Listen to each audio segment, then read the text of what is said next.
So the title of this presentation, if you read it, you're probably a little confused or curious what it means. Hopefully I'll explain it here. The gist I want everyone to get from this is not going to be a highly technical. It's going to be something where it's just a situation that I think a lot of us have been placed in. And sometimes creativity can be one of those things that backfire. So let's start. So one of my favorite quotes is, "Absence of evidence is not evidence of absence." And I think any of you that work in security will kind of agree with me. The principle that, just because you don't see an intruder or you don't see a flaw in the way you've configured your network or you don't see it doesn't mean that something like that doesn't exist. If it didn't, none of us would have jobs in here. So it's one of those things that I've loved. So we try to reiterate that with a lot of our clients coming through. So who am I? My name is Christopher O'Rourke. I'm the founder and CEO of a local security company here in Charleston called Soteria. We've also got offices in San Francisco and Washington, D.C. We handle incident response, security consulting, just pretty much every gamut. But our big forte is in kind of hunt team operations or tracking down nation-state threat actors. We don't use the buzzwords like APT and cyber because I think everyone in here hates those words. But our forte is simply tracking that down. And there's a reason why I believe we're better than everyone else at that. And I'll explain that here with a little bit of my background. So, where have I worked? What have I done? I apologize, it looks like the text is in black here. So, I was in the United States Army, where I was a 35 Sierra, which is a signal collectors intelligence analyst. My job was to break microwave frequencies, break satellite communications, basically exploit anything that could send a signal. I spent a little bit of time there, did field operations all over Northern Africa, your traditional fun places that we've been in the past few years, as well as Eastern Europe and some Asian countries. Through that, I was attached to the United States Army Intelligence Security Command, which is basically the intelligence component of the Army. I know that's a joke, U.S. Army intelligence or military intelligence, but believe it or not, there is some smart work that goes on there.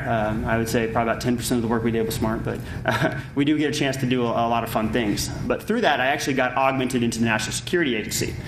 That's the one that a lot of you probably hate, or you have your own opinions on. The cool thing about the National Security Agency, though, is as an Army component, member of the National Security Agency, I'm afforded the rights to do things like computer network exploitation and attack. So essentially, I get to be a hacker. So as a company, we use the slogan, "Former hackers fighting hackers." We don't mean this in a hacker sense that we've kind of tweaked and tooled, but we literally mean it that the vast majority of our employees have awards sitting on their desk from anyone from the president to prime ministers from foreign countries saying, "Hey, thanks for doing computer network attack and exploitation on our behalf." So in the truest of sense, there's not a lot of people who can legally say they were hackers, and that's what we were. So I did spend time with the Central Intelligence Agency. That's the one I probably will talk the least about, so we'll skip that. I've also done a lot of work with the FBI on tracking down internal and external threats. I won't mention any major projects, but we did deal with kind of homegrown cyber threats and particularly criminal groups that were using U.S. resources to steal things. Another fun place I worked at was GCHQ, which is essentially the NSA equivalent for the UK. Spent a lot of time over in England working on some fun projects, and definitely would like to go back.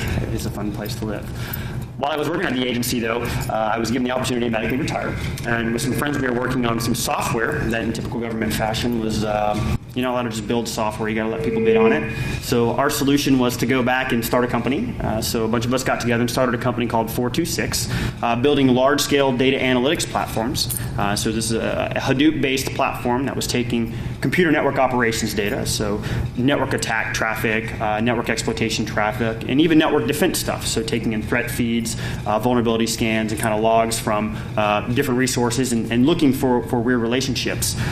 Where we really made a breakthrough in that is the biggest piece of security that's often overlooked in the IT world in particular is the human component from an HR perspective, the behavioral patterns of you as a user. So one of the things that we looked at was, let's not focus just on finding a specific signature. Let's look for patterns of behavior. Certain users have tools, techniques, and procedures. So we spent time going through and understanding that and trying to correlate those patterns. Very rudimentary at the time. I worked there. Fortunately, we were acquired by CSC fairly fast. Didn't stay there that long because I'm not a big fan of big-scale defense contractors. I feel they kind of stimmy a little bit of research, and I decided it was time to move out. So when I left there, I actually went to work for another company called Alien Vault. Alien Vault makes OSIM, which is a free platform available for system incident event management. So much like 426, where I worked at a company and I built a product where we gathered data and kind of correlated it and produced security threats, Alien Vault was doing the same thing. Essentially, it was a network operations center or security operations center in a box.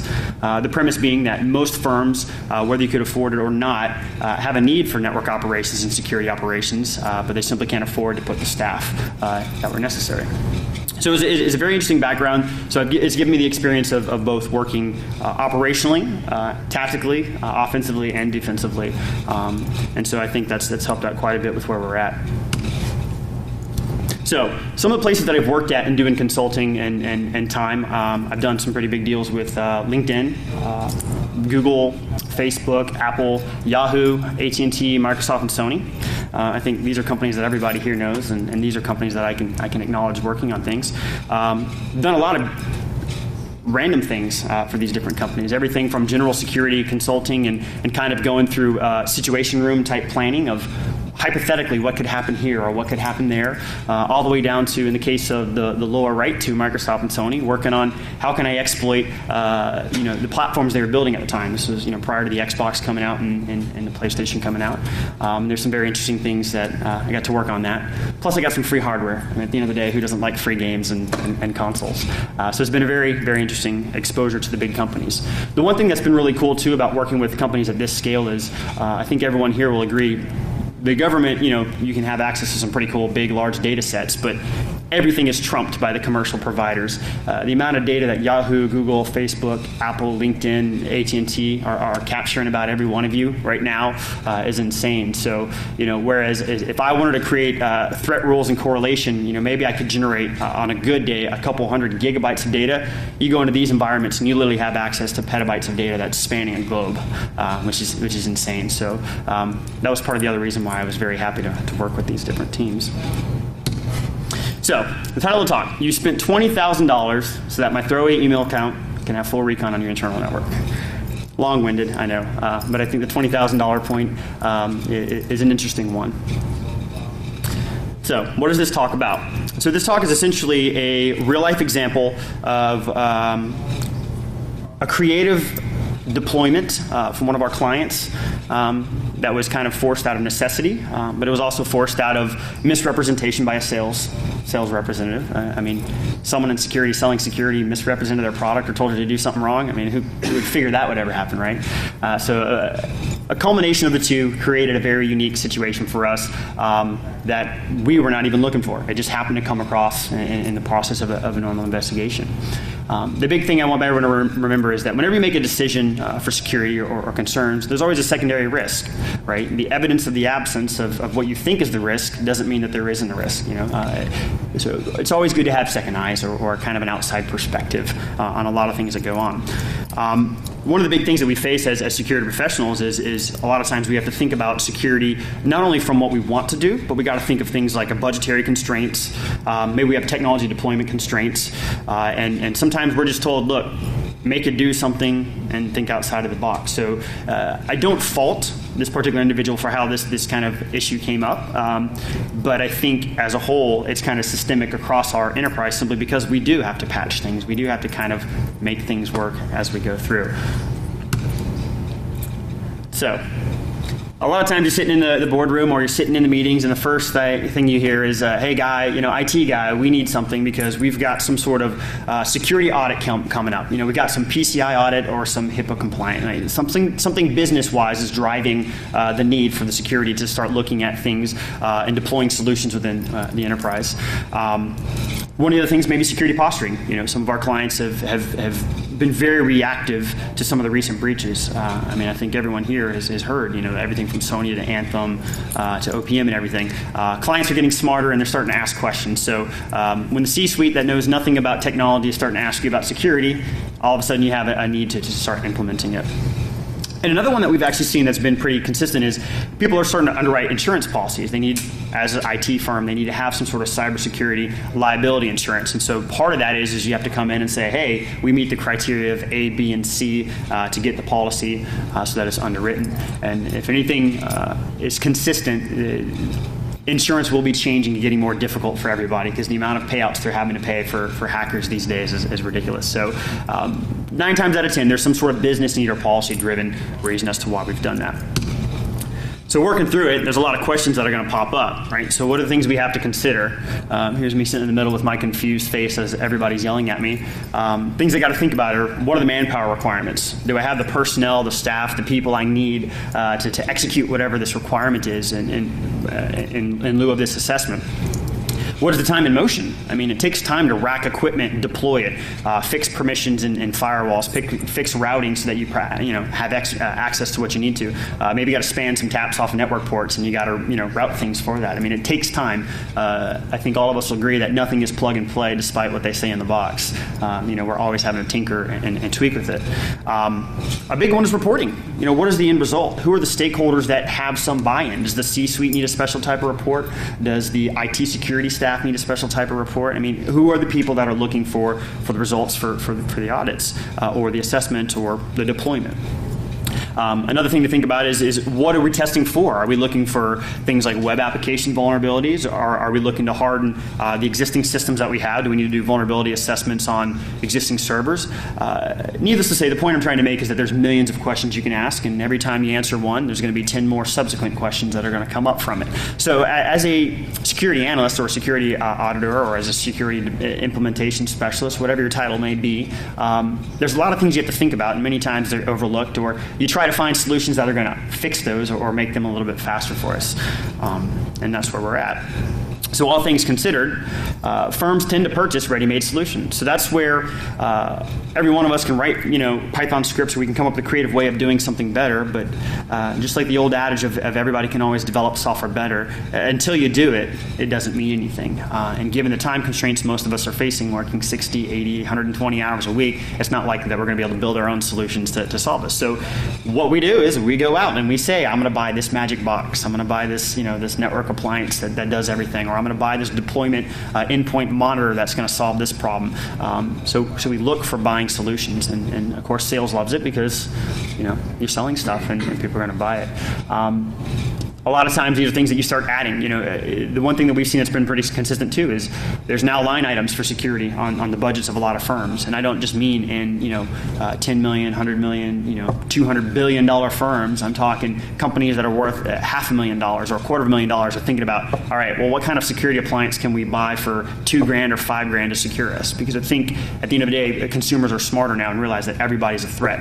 And a good example of that would be Target getting breached, not through Target but through a third-party provider. I guarantee you that heating and air conditioning specialist company had no clue about security and had no thought to buy into things. Now companies like that generally don't have that exposure are having to think about these questions. So, automated vulnerability scans is where we're at. This is one of the things that a lot of people love because, who doesn't love automation? If I can throw in a couple IPs or I can click a button in a GUI that says, hey, scan it all up for me, it saves me time. I don't have to write Python scripts. There's a lot of different ways these technologies are made available to us. You've got hosted deployed internally, so you can have a hardware appliance you buy that automates scans and kind of assessments inside of your network.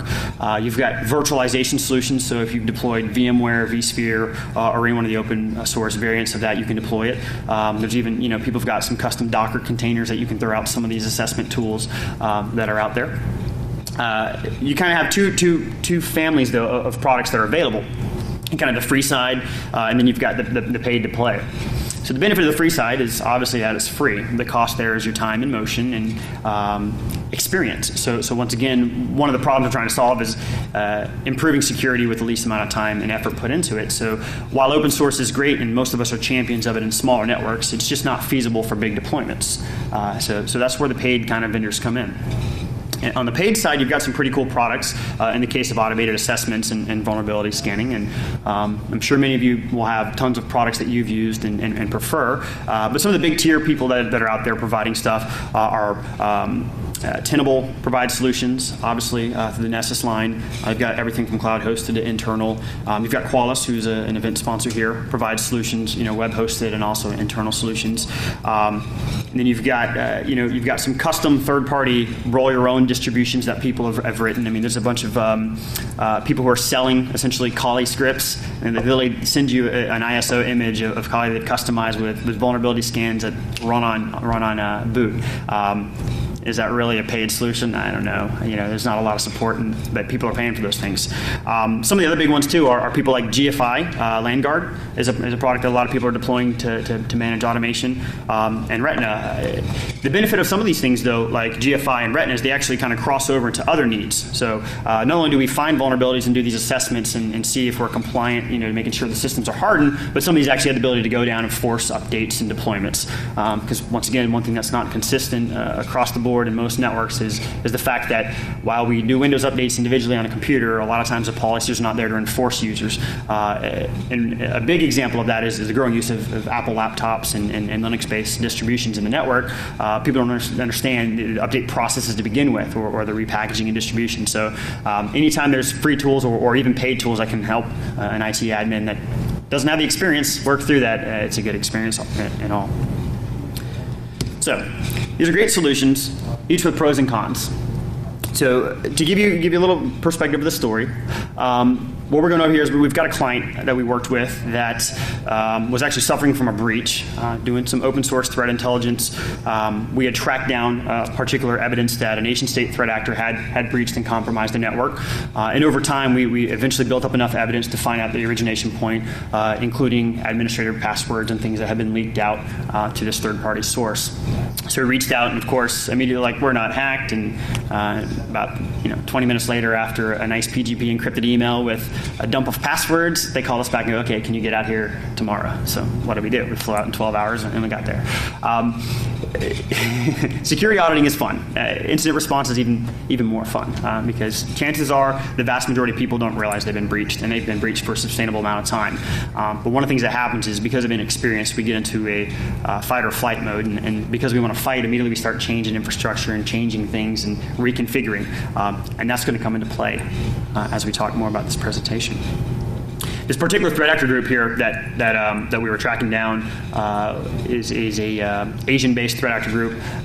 Very low tech in how they pop the networks to start with. They tend to look for vulnerabilities in PHP, web vulnerabilities, and things like that to pop. But then once they've got their stage 1 implant, then they start spreading the network. And of course, as anyone in here that does pen testing knows, the first thing I would target is if I can find a domain controller, I'm going to whack that because the domain controller is going to be keys to the castle. So they've got a pretty consistent tools, technique, and procedure that they follow. It's pretty easy to read. So we're very fortunate in that we knew how they were trying to propagate inside of the network.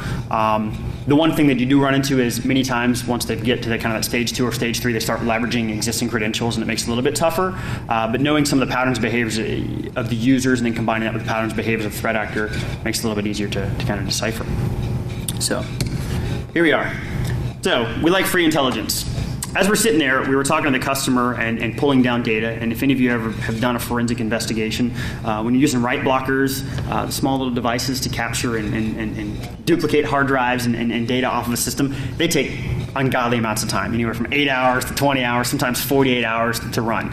So while we're on site, rather than just sit there and twiddle our thumbs, we're constantly looking for ways to engage the client. One of the things we spend a lot of time on with incident response is not understanding only the breach and understanding the network, but actually understanding the business and understanding the use cases. And the reason that's important is we get to understand what is going on and what's expected behavior and what's not. While it may seem ridiculous to share a password, we all think that's foolish. Finding out that there's a business need for it or there was a reason they did that, whether right or wrong, is very valuable because it could save us time on kind of our investigation. So one of the things I love to do is I love to look at Qualys free scans amongst a bunch of other ones. In this particular instance, we had asked the client for a bunch of their internal kind of vulnerability scans they had, previous pen tests, and lo and behold, they didn't have them. This day and age, you think people would have them, but they don't. So they didn't have any documentation. They did have kind of some summary reports that they had run from a previous scan, and they had briefly mentioned that they had used Qualys, but they didn't really have the credentials for it. Somebody wasn't in the office, and needless to say, there wasn't a whole lot of intelligence. So as we're working on the internal network, we were curious as to potentially if there were any vulnerabilities or breaches on the outside network. So working smarter, not harder, I said, okay, why don't we just go ahead and leverage one of these free scanning utilities on the outside. So one of the things that we did is we actually registered an account, just a throwaway account with Qualys. You can't use Google, you can't use Yahoo, but I mean, a domain you can get for $2 sometimes on sale. So if you don't have a whole bunch of sinkhole throwaway domains, get in the habit of it because it's great for one-time uses and projects that you need. So I went ahead and I used an email address that we had set up for this engagement and created a Qualys free scan account. And simple, you get 10 free scans. You throw in an IP, and you're good to go. So when we popped in, Qualys offered us a free opportunity to do the vulnerability scan, the OWASP software scan, patch scans, obviously, and SCAP compliance, part of the NIST kind of framework of instruction. When we were looking at it, for us, really all we were concerned about ultimately was the vulnerabilities to see if there are any gaping holes that we should look at first and foremost, because time is of the essence. So we gathered the information from the client. We got the front-facing IP of their router from their provider. It was a static IP. It was great. Hadn't changed. So here we go. So one of the things that we did is we dropped their IP in and immediately got a response, right? Yay, no high risks, but all of a sudden there's 24 vulnerabilities. That's not too uncommon. I think most people here know a lot of times the low risk and even the medium risk vulnerabilities, they could be very hypothetical and they don't necessarily mean they're actionable. There's no way to have zero really at the end of the day and have a truly functional network. There's always going to be concerns. But this was kind of a red flag for us because the way it was explained to us with the existing network, they had a Juniper firewall that sat between everything, between the gateway and the end users. And in that firewall, there was only open access for two open VPN servers and 2 proxy servers. So curiosity would say, if you've got open VPN servers and proxy servers, maybe one of them is POP. So let's see if there's a vulnerability that we could find on there. Nope. It wasn't anything to do with OpenVPN or the proxy servers. What we found, as you can see here, is we found WordPress vulnerabilities, we found PHP configuration vulnerabilities, we had some serious SSL issues internally as well. And so the concern started kind of shifting my perspective of, hey, wait a second, you guys told me you don't have any of this equipment in here, this is running on the gateway. Can you double check and make sure stuff's not here? Meanwhile, I'm going to run another scan just in case, heaven forbid, somebody gave me the wrong report in the platform. So we started talking to the administrators, and that's when we kind of got a sense that even though they're administrators running a virtualized environment, I don't know if any of you have worked with ESXi or vSphere or any of those tools, there was a large number of systems that were unaccounted for. So the fact that we brought up that we found WordPress and all these documents was immediately discredited. So we ran the scan again and got the same results. And so in pushing back, we actually found out that there was existing development machines. So some of the developers had just spun up their own instances. So where they gave rights to every user in here as a user, essentially could spin up their own machines in the network, and they could do whatever they wanted. That's a security concern. Obviously, if you're a $200 million company or larger, and you've got every user can pretty much build whatever they want on the network, that's concerning. In the investigation, we found some really cool things like reverse proxies, where people were calling back to their own homes because they wanted to bypass security controls. So who cared if they had their own proxies? Like, well, I'll just make a backdoor myself. That's how I get in. And the argument was, well, we didn't know. He's this guy at IT. He's a senior VP or something. He has the rights to do that. He's smart. Great. If I could tell you how many smart people I've convinced to click a free ad email and phish them, smart and street smart are two different things. And then we found a bunch of boxes that were sitting around, and interesting enough, we found probably 30 to 40% of the stuff that was running in their network, one, they didn't realize was there, and two, had no reason to be running. These were things that somebody had spun up because they wanted to test something, like they were staging a design for a plugin for the website, or they were staging something internally they were working on. One of them actually was like something that was an unrelated project to even the company. It was just some random website the guy was developing, and he just happened to have a box running inside the network. Is this a huge concern if the outside of the network is secure? No, but if I can access these machines from the outside and they're vulnerable because people are not actively maintaining and monitoring them, it does open a big gaping hole for us here. So, working with the client, we validated that the firewall was in place and functioning. So we looked at everything. We said, okay, it's there. You're sure it's running? We're like, yep, it's good to go. She said, all right, let's run the other scan. Let's see what's popping up. Got the same results. So I even went further and said, okay, well, let me try to scan up the machine from a hosted VPS. So I went on DigitalOcean, paid $5, threw up an Ubuntu machine, SSH to it, and just said, okay, let me just start trying to scan it up remotely. Didn't get the same results. So now we're stuck in a dilemma. Is it the Qualys free scan that's giving me a bad result? Or is it, my tool that I'm running in DigitalOcean giving me a bad result? Given that they're saying the environment is secure and that we've got these firewalls in place, I'm leaning to say, well, the chances of the Linux scan results being wrong are probably a lot slimmer. It could just be a simple misconfiguration. Maybe some table got crossed in the database and I'm getting someone else's report. I don't know if anyone here has worked with Juniper equipment before, but it's a headache, and you probably will touch it once every 6 years, if that, and then you go back and look at it and you forget everything and you have to kind of process through it. So that's kind of what we did. So we went back and we said, uh-oh. So the schnozberries don't actually taste like schnozberries. A little Willy Wonka reference there if you don't get it. We took the firewall configs and started walking backwards and rebuilding it, trying to figure out what was going on. We said, okay, something's in here. Something just doesn't make sense. And it was one of those moments where you sit there and you face palm and you're like, there's no way this is going to be the case. Like, you're looking through, you see a rule for here, a rule for there. They had the right rules in place for the proxies. They had the right rules in place for the open VPNs. They had one particular rule that didn't really make sense. And we're like, okay, so why are you whitelisting this one IP range to have access into the network? So that kind of threw us off, and that's when it kind of started clicking. We're like, wait a second, you've whitelisted a whole range of IPs? Okay. I will keep one pertinent piece of information is this particular piece of equipment they bought on Craigslist. And they had actually not wiped it. They simply modified some of the configurations on it. So there was remnants from the previous user. So we thought maybe it just happened to be something left over from a previous user. But I think anybody in here that does security work knows that, one, if you buy something on Craigslist, be very, very cautious. And two, what is the first thing you do with a new computer or device? You wipe it and you reinstall the firmware. They had done neither.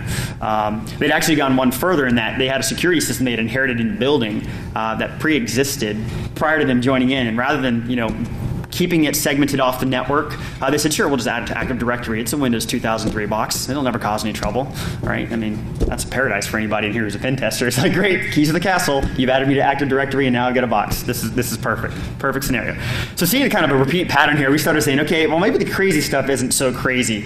Let's just really go through this and reiterate. So we had two of the analysts and myself sat down, and we kind of went through these logs, and I went back in the server room, and I was doing some data capture, and one of the guys came in, and he goes, all right, I'm going to show you this, and don't laugh at me because it's been a long time since I've lived at Juniper.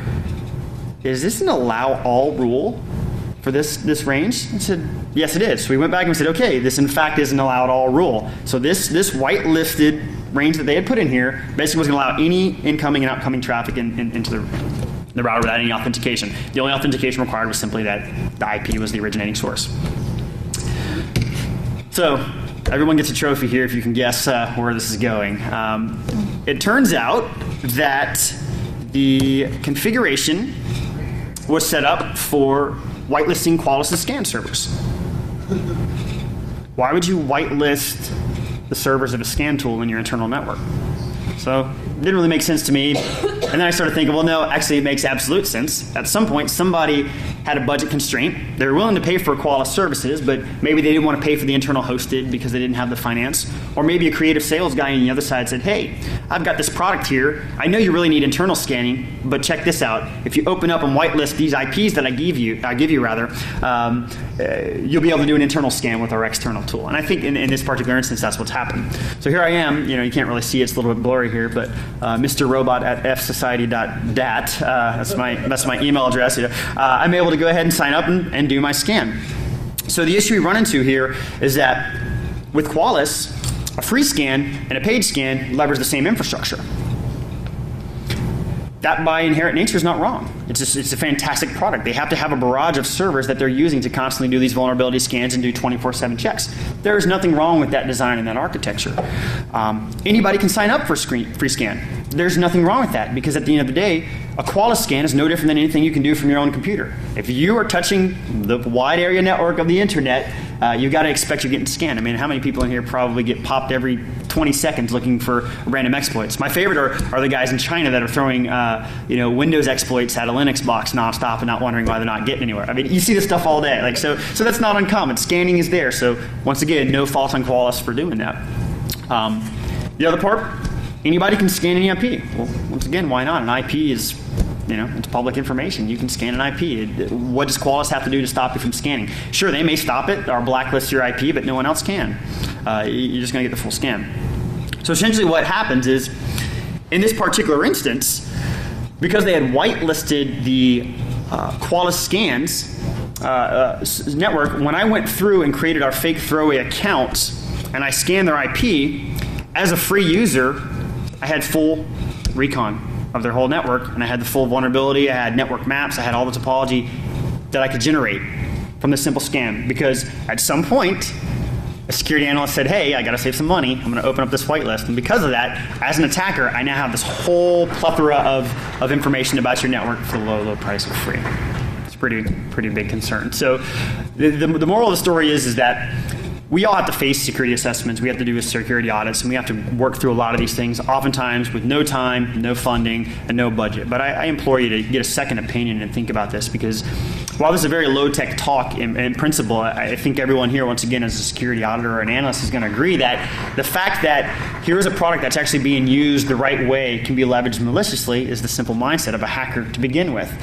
So whitelisting a hosted solution on the outside to use it internally is not the best solution. So with that, any questions you may have about security, incident response, consulting, or some of our experiences. This is a very short talk. I like to keep it short and sweet because I know how they go and overwhelm us.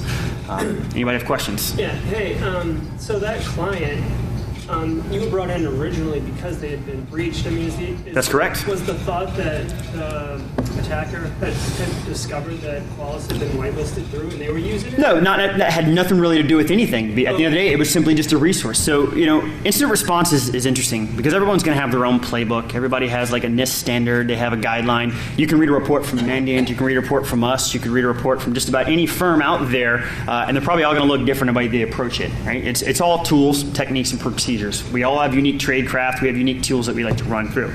In this particular instance, we knew that there was an internal compromise. We had access to visibility to level 2 exfiltration, level 3 kind of exfiltration backbones that were being leveraged by this threat actor. We had visibility into it. And so because we could see all this different traffic, we didn't always see the origination point because of staging. So what I mean by that is there was always a middleman that we may not have seen. So the first IP that exfiltrated data came from, which would potentially have logs of the source, we didn't have visibility into that. So all we actually had were usernames, credentials, and domain names and things like that. But of course, through the power of open source intelligence, we were able to eventually figure out who the client was and notify them. But given that, we had no idea of how they potentially got breached.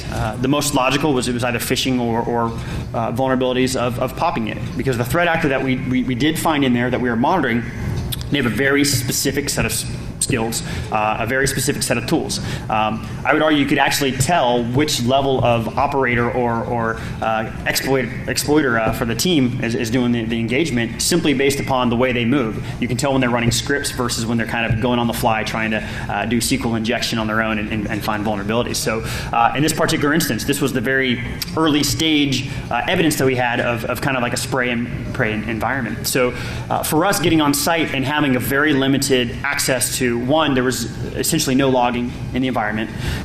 We had structural changes to the IT staff that didn't really understand the network.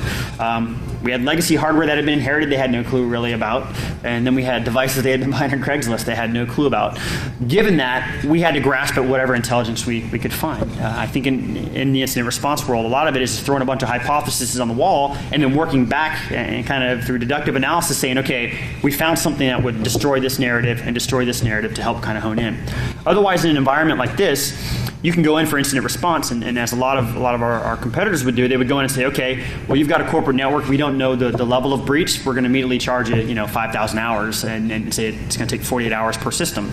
Well, it does take 48 hours per system. I mean, 5,000 hours of work up front that's not needed is 5,000 hours of work that's not needed. More importantly, who's going to have the time to do all that work?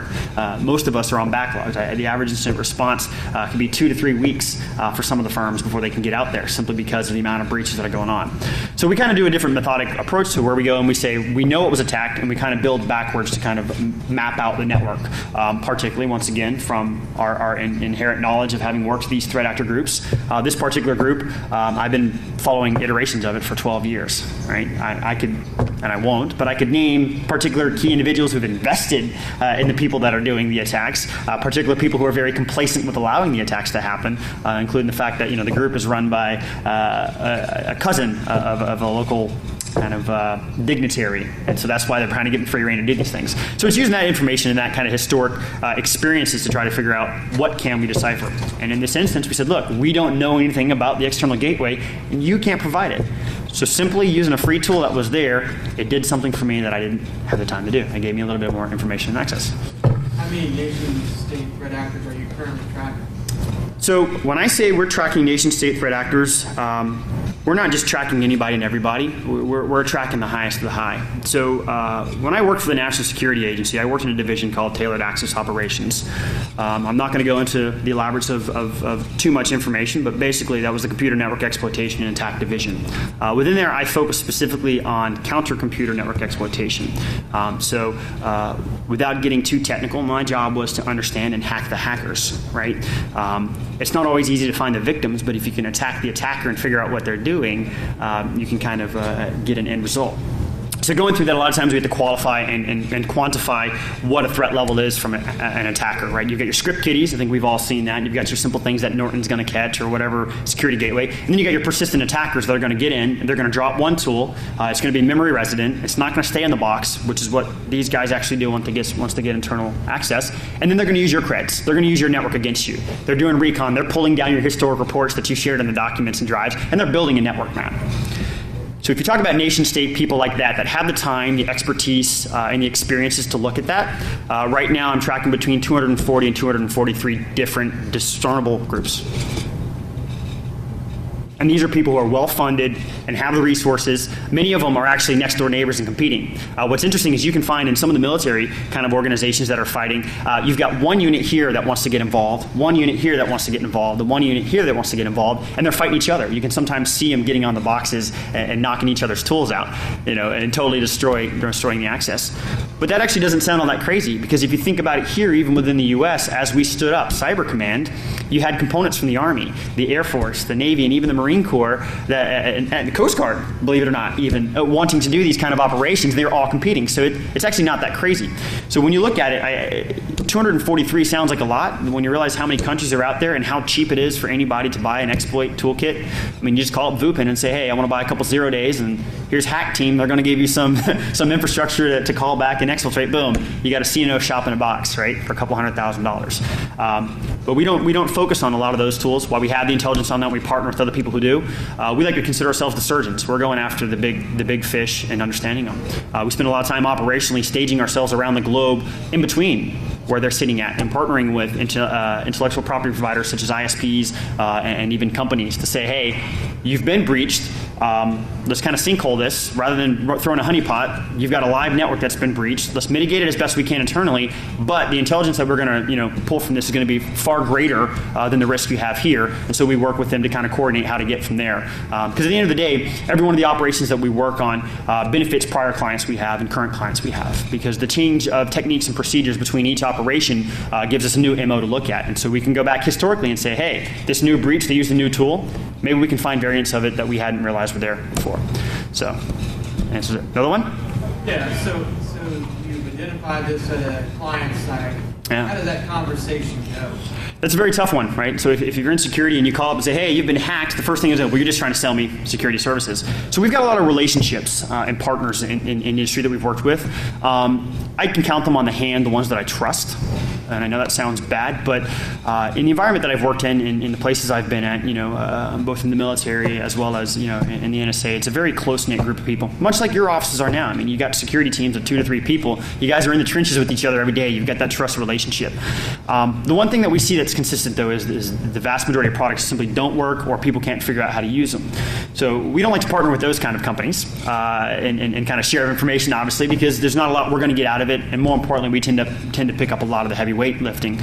They want all of our indicators of compromise to deploy in their product, but they don't want to supply us with the same. And 9 times out of 10, they don't have anything to supply us, so it's hard to get them to implement it. Or they want exclusive rights to it, which, if we're going to use it, all of our clients have access to all that information, and we're going to propagate it as we can with least amount of risk. I would say that some of our partnerships that we have been very fruitful.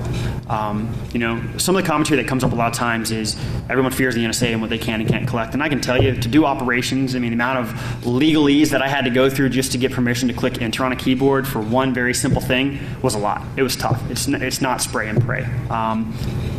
In the civilian world here, in the commercial world, you would be surprised what people will sell you access to. And so our partners have worked with building network taps and gateway taps at simply the right price. You can get information.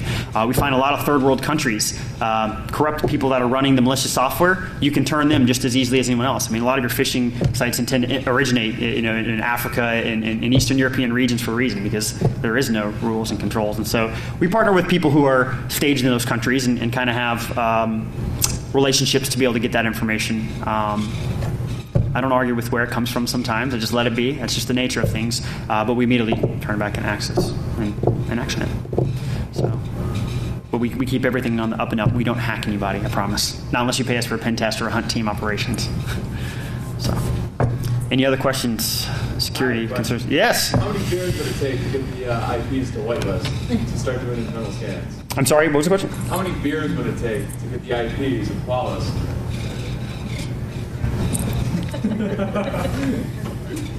One. I don't like to sell information. I feel like that's a risk. I would much rather freely make it available to you if you would like to talk offline. I have made disclosure and I have sent the proper information out to the people. Because once again, this isn't necessarily a fault of Qualys. This is a fault of the implementation, right? But it's very, very curious, to say the least. So I wouldn't charge you a beer for that. I bet you. Instead, I would just, say, do something cool with it or whatever. Or maybe don't tell me. So that's kind of these are the questions. Any other questions about incident response? Doesn't Qualys publish that list? They might actually have a published list. Like if you have an actual engagement, I believe it's public information. Right. I think so. I think there are, the majority of it probably is. I didn't actually take the time to go through a lot of it to figure out the whitelisting, because at the end of the day, I didn't have any issue with Qualys. Whether it was publicly available or not, there was no fault on their end. It doesn't impact operations whatsoever. It would make sense they would have that, because potentially somebody else scans your network because they used the free scan, you're going to want to know who that it came from Qualys, and you can always go back and figure it out. But as a whole, it's just an interesting situation to be in. Here we are looking for the most complex of complex, and it's just a simple thing in front of us like that. And of course, we found dozens of those things that, as we all know, that like Lego bricks stacked together, they build a bigger picture when you put it together. Everything? Cool. Well, I hope you enjoyed it. And if you have any further questions, you can feel free to reach us. We have a little booth outside and we can talk. Spent a lot of time doing a lot of cool security stuff, and I'm sure a lot of you have too. One thing I will bring up is as a local Charleston-based company, we actually started a nonprofit called NodeSC. You'll see on the signs here it says NodeSC. That's how we helped get the room and in cooperations with BSides. One of the things that we're doing is we're actually getting ready to open I hate the term cyber, but it seems to be the term that's necessary to get grant funding, a cybersecurity center of operations. We're going to have 2 1 gigabyte lines connected to about $6 million of infrastructure for you to hack and whack and do whatever you want. In addition, we've got partner groups that we're working with so that you're going to be able to go out and you want to play with some SCADA equipment. How many of you have access to, $500,000 of SCADA equipment? We've got partnerships we're working on to get access to that. So if these are the kinds of things you like and you like to share the knowledge, the way that we improve things and we mitigate a lot of these threats is by sharing that. And I think we've got to get over this. I'm the coolest guy in the office. I'm not going to share my experiences, my exposure, and instead we have to start talking about it, because I think what we're going to find as we talk more and more is that we're all victims of the same kind of tools, techniques, and patterns. And if we collectively, kind of solidify our techniques of detection, will make it a little bit harder for the attackers and make them move on to the next guy. That's one last little plug there for that. So, all right, thanks everybody.